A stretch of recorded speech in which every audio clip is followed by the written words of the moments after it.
The Battle of Okinawa started on the coast. Essentially, the Marines and the soldiers landed along these beach lines here in the early morning hours of April 1st, 1945, to virtually no resistance. They basically split up. Marines took the northern part of the island within a couple weeks or so, and the Army headed to the south.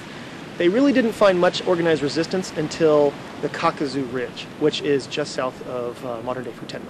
The heroic story of the Battle of Okinawa has been told by generations of Americans since 1945. But now the landscape of that history is transforming. Since then, in the last 65 years, 50 years, and even more recently, construction has really changed the face of Okinawa. Veterans who come here most of the time don't even recognize these certain areas. Behind me is a really good example of the kinds of change that have been going on, especially over the last 20 years in this area. That's Half Moon Hill.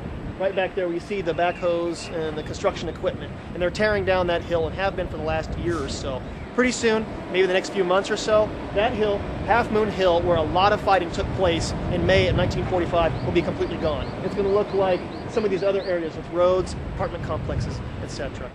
Looking at the modernizations of the island today, it's hard to imagine what it looked like to Americans serving here in 1945.